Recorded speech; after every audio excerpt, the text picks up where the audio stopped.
Davidson, and welcome to Utah. This week, TWILA is in Salt Lake City for the 105th Annual Convention of the American Farm Bureau Federation. While it looks cold, it's actually been warmer here in Utah than in parts of Louisiana over the past week. At an altitude of roughly a mile high, Salt Lake City is nestled just inside the notch at the north end of Utah. The state's Capitol building overlooks the city as well as the country's largest meeting place for the Church of Jesus Christ of Latter-day Saints, the Salt Lake Temple. While they're washed with snow here in the middle of winter, the mountains surrounding the city can be a kaleidoscope of oranges and greens. But it is January, and this week the daytime temperature averages around 40 degrees, so many Louisiana farmers bundled up to head to this year's AFBF convention. About 70 Louisiana Farm Bureau members made the trip to Salt Lake City. It's at the Salt Palace Convention Center in downtown Salt Lake City, where they got to mingle with the other 4,500 or so Farm Bureau members from across the country. It's like a huge family reunion where farmers and ranchers get to share stories about what's going on back home and catch up with old friends. Louisiana Farm Bureau members also attended workshops, discussed the upcoming Farm Bill, and set policy for the nation's largest general farm organization. Louisiana Farm Bureau President Jim Harper says Louisiana farmers are most interested in passage of a new farm safety net. We're working closely with our congressional delegation, with the American Farm Bureau, and with all the other commodities to make sure we get a farm bill that our producers need and deserve. One of the things that I'm most concerned about is funding. We'll talk more about the Farm Bill a little later in the show. First, we want to show off what Louisiana Farm Bureau young farmers and ranchers accomplished while in Salt Lake City for the American Farm Bureau Convention. Robert and Rachel Duncan of Rapides Parish represented Louisiana in the Achievement Award contest. The Duncans raise cattle and grow soybeans and cut flowers at their home in Boyce. Leah McLean of Vermilion Parish represented her home state in the Excellence in Agriculture competition. That contest is designed for those involved in Farm Bureau who do not make the majority of their income from production agriculture. Raquel Manuel of Evangeline Parish represented Louisiana in the Young Farmers and Ranchers discussion meet. She competed against other farmers and ranchers in a town council style meeting in 2 separate rounds. With relatively low humidity year round, the state of Utah gets on average about 17 inches of usable precipitation each year. That varies by region, but much of that comes from melting snowcaps in the springtime. An inch of snow does not equal an inch of water when the snowcap melts. Because of the scarce precipitation, conserving the water that does travel through the state is paramount to farmers in Utah. TWILA's Karl Wiggers traveled north of Salt Lake City to show us how farmers in the Bear River Valley are maximizing that precious resource as it makes its way through their fields and ultimately into the Great Salt Lake. Snow-covered fields and frozen canals. In January, it looks like there isn't much to see here. But these pipes rising through the snow are what water conservation looks like. In the spring, they will deliver water to Adam Hubbard's fields of peppermint, spearmint, corn, and winter wheat. I'm a third-generation farmer, and so my dad, grandpa, they did improvements, putting in pipe on their own. As far as myself, about 4 years ago, we started heavily investing in infrastructure for conserving water. Farmers have been investing in the water infrastructure in Utah for more than a century. The water in this valley travels through these intricate canal systems managed by the Bear River Canal Company. Trevor Nielsen is the general manager and is helping farmers get water to their crops, but also helping them save as much of the resource as possible. Farmers are the original conservationists, and we feel like we try to embody that here. So one of the biggest issues right now is the decline of the Great Salt Lake. And so we spend a lot of time and effort trying to do more with less so we don't use as much of the natural occurring water in our area. Farmers like Hubbard are able to put these conservation efforts to use on their farms with the help of state and federal programs. In 2019, the Utah legislature created the Agricultural Water Optimization Program to help cost-share water conservation efforts on farms. Hannah Fries is the program manager at the Utah Department of Agriculture and Food. She's excited about the willingness of farmers to invest their own money to save water. They are stepping up to the plate. They want to do their part. They are doing it financially. They're investing labor. They're investing dollars to put in these conservation projects to show that they want to be part of the solution. We're not sticking our head in the sand. We know that ag uses a lot of the water in the state of Utah, and so we have a lot to bring to the table. Nielsen says this conservation effort by farmers is not for selfish gain, but to share benefits beyond the crops that we rely on for food. Some of this water will be used to improve the availability of water to farmers themselves, but a lot of the push in Utah is to free it up so that others can have the opportunity to use this scarce resource.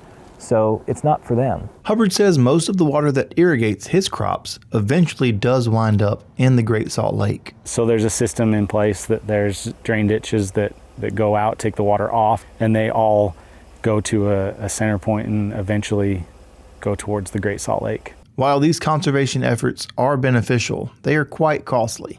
That's why Hubbard is thankful for the Agricultural Water Optimization Program to help implement these projects on his farm. There's no way we could put this in without the assistance of these programs.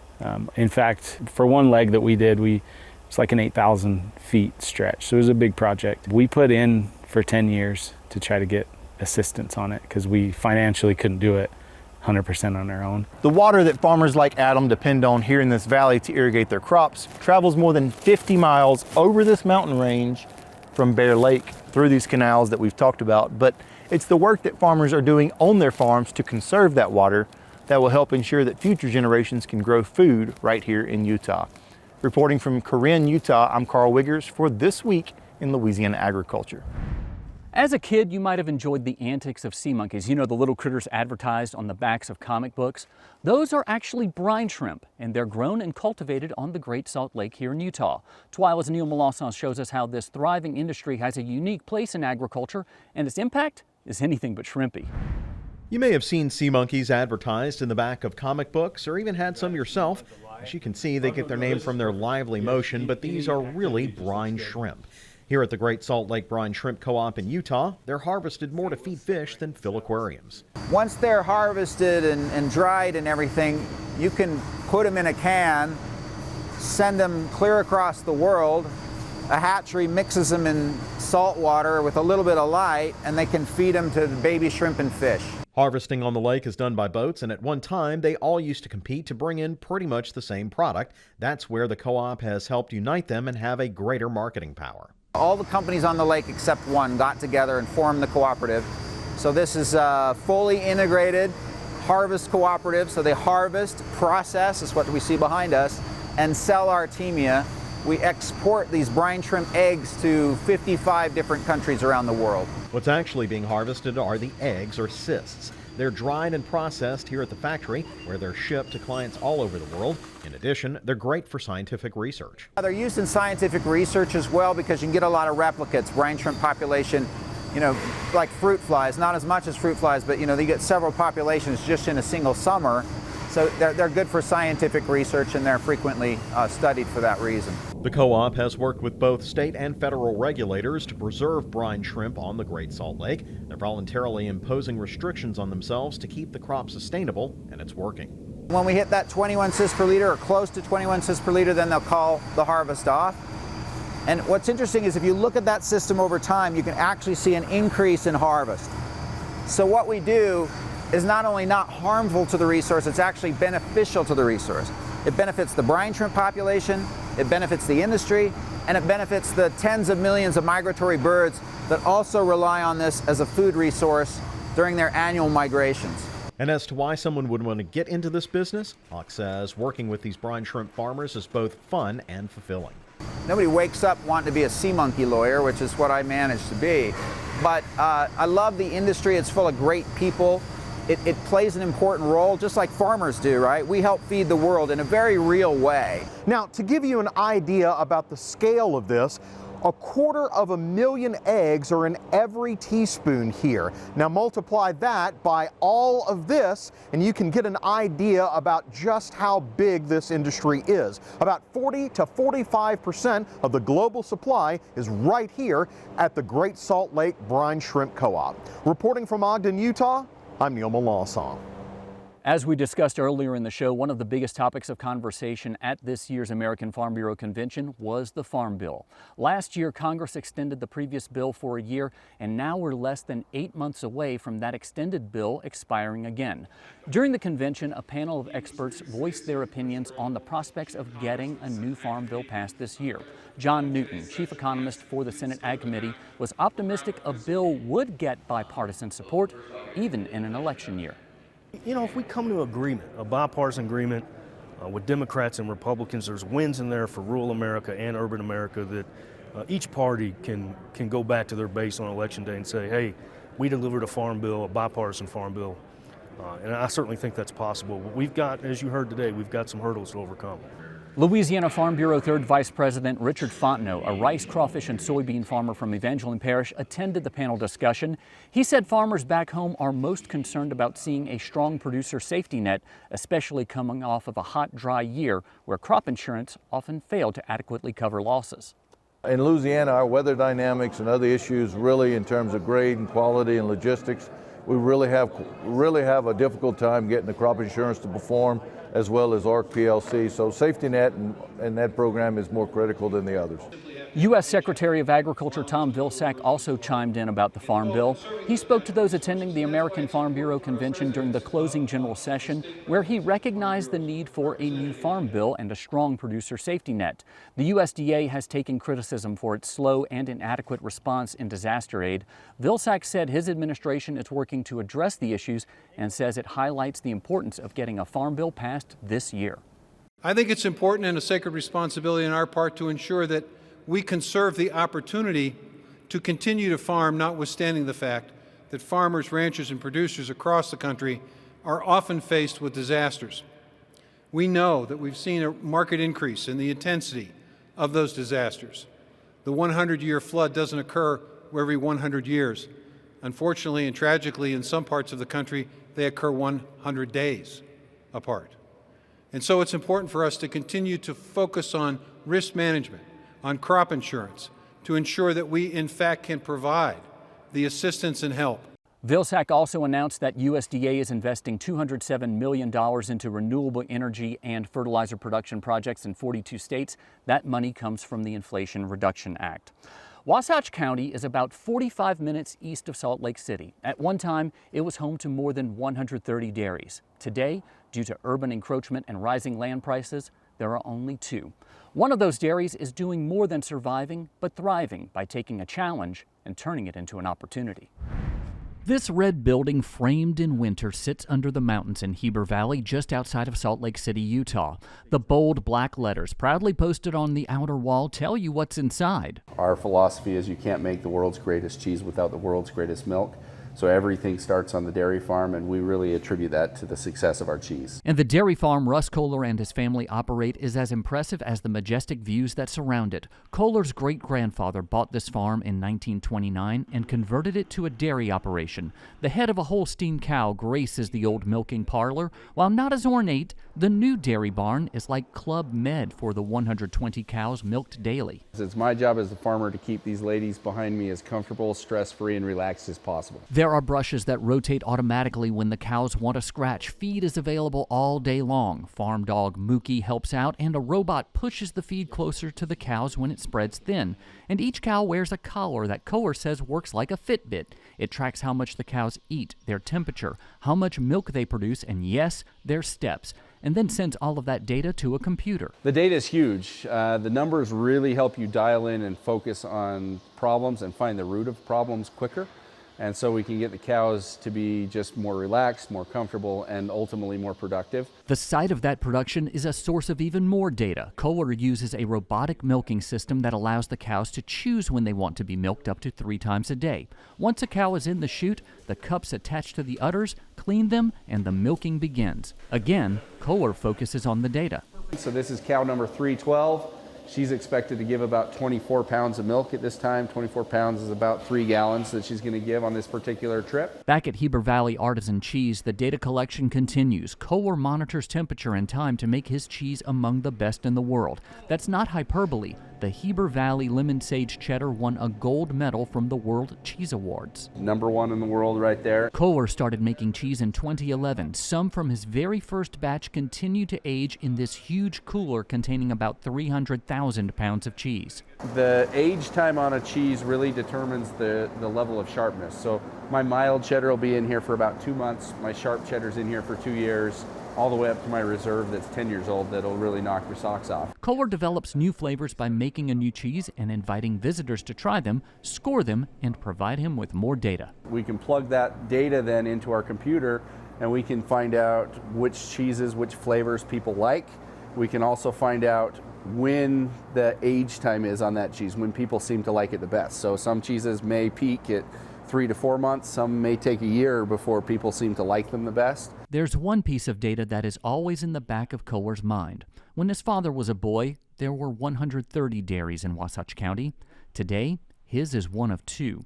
Urban encroachment and rising land prices are often obstacles to agriculture. Where a lot of farmers were moving away from the people moving in, we saw it as an opportunity to take advantage of the people actually moving to us. Vertical integration allows Kohler to control the product from cow to consumer. By opening his farm for agritourism and with the help of Farm Bureau, Kohler works to keep the dairy thriving. We're urbanizing so rapidly that agriculture really is threatened by that. And Farm Bureau is just a steady voice that allows us to preserve what we want to do, preserve our heritage, and allow us to operate and share what we do with those people that are coming to us. By the way, the cheese tastes absolutely amazing and has wonderful views because we are right now at Heber Valley Artisan Cheese and we're just taking it all in.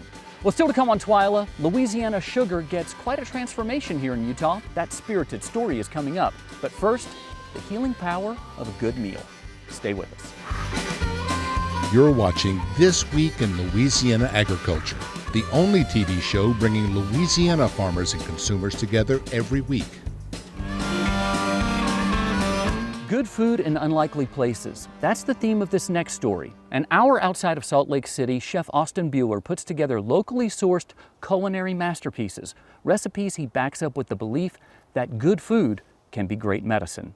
TWILA's Josh Meeks has our next story from the Central Valley Cafe. Room service, this is Austin. It's restaurant week in the city of Nephi, Utah, and executive chef Austin Bueller and his staff have numerous pans in the fire. Overhead brandy. He's got a busy day ahead. His cafe is the hottest lunch spot in town. We're short on bread. We have that catering event tomorrow. Do you need croissants before I turn the oven into a proofer? He has taken something that usually doesn't have a great first initial thought and has really made it into something amazing. Currently working on his master's in dietetics, Bueller and his staff only use the freshest ingredients, almost all sourced from local farmers and growers. I grew up on a farm or around farming. My grandparents owned farm. A believer in the motto, good food is the best medicine, nearly everything conjured up in this kitchen is made from scratch. My philosophy on it is if they're not eating, they're not going to heal very much because they need that to be able to get better. Most of the places, they think of the kitchen staff as the low man on a totem pole, but we're really a super important part of it. On today's menu, the rich chicken, a staple at the Central Valley Cafe. That's our most popular dinner that we serve. It's a chicken breast that we actually dip in ranch. Now for a meal like that, you'll likely throw down about $25. Not here. We're a nonprofit, so we're just trying to make sure that we're covering the cost of the food, and it's a great benefit for our staff, as well as a really great asset for the community to be able to come in and get a good meal like this for $8. $8? You better believe customers are lining up ahead of the lunch rush, knowing that nearly all of Nephi will... Wait a minute. Scrubs? Lab coats? Talks about healing? What's going on here? When you come to Nephi, people will ask, where's the best place to eat in Nephi? And a lot of the times people say, well, Central Valley Cafe. And people say, oh, cool, where is that? And they say, well, it's the hospital. I've eaten food at other hospitals, but it's usually just like chicken nuggets and french fries. When I took over, they weren't really extremely busy. They were only doing maybe anywhere between 40 and 50 people a day. It was just mainly the staff. We didn't really have a public presence coming in. I took over and changed the menus around. We started doing high-end food and better quality food. And we went from about 40 people to over 200 plus our patients, and the public started coming in as well. The cafe is so popular, the hospital built him a brand new kitchen and dining room to better serve not only the public, but the patients who are here recovering. I was here for almost 2 weeks once. I had really bad kidney stone. And can I just tell you, it was almost like I was happy that I was being admitted into the hospital because I was like, yes, I get my hospital food because I love it. We have friends and family that come from Hawaii that make sure they stop here. There's every time we do a thing on TV, we get fans from Salt Lake that will drive down here. Anytime people are driving through town, they like to stop in. Bueller admits this isn't where he saw himself when he set out with a set of knives and a dream, but he was able to carve out something to call his own here. You know, the doctors do their thing, the nurses do their thing, we do our thing, and in the end, as long as the patient comes out of the hospital healthy and happy, we did our job. He's changing the way that people see hospital food. Had I not literally just watched this get made, you couldn't convince me that this was hospital food. The bar's been set right here at the Central Valley Cafe. Chef Austin hopes to inspire Louisiana hospitals to do the same, and I kind of hope to see that too. Reporting in Nephi, Utah, for This Week in Louisiana Agriculture, I'm Josh Meeks. I'm going back to this. Still to come on this special edition of TWILA from Utah, all work and no play makes Louisiana Farm Bureau members go snow skiing? We'll share some of the fun folks had in Utah, but first, what's the buzz about Louisiana sugar in Salt Lake City? Stay with us.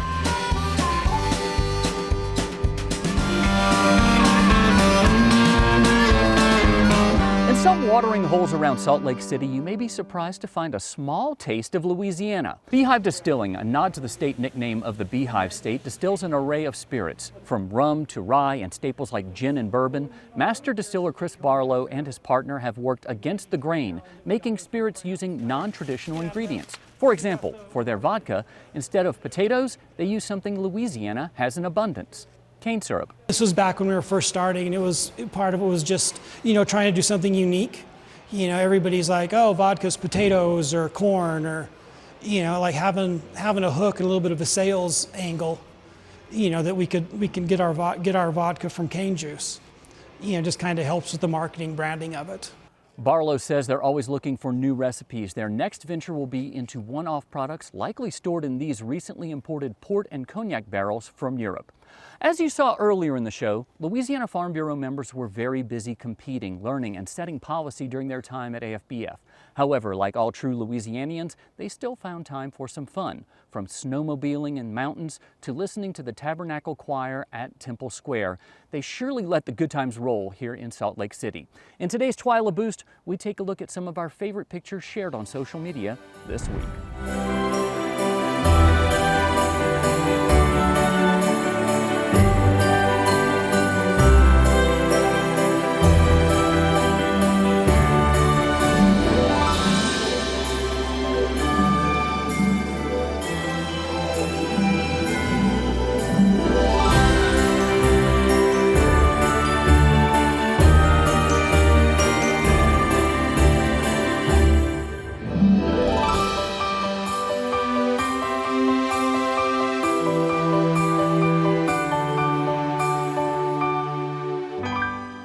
That does it for this edition of TWILA. Before we go, I'd like to thank Matt Hargraves with Utah Farm Bureau for helping us find all of these great stories.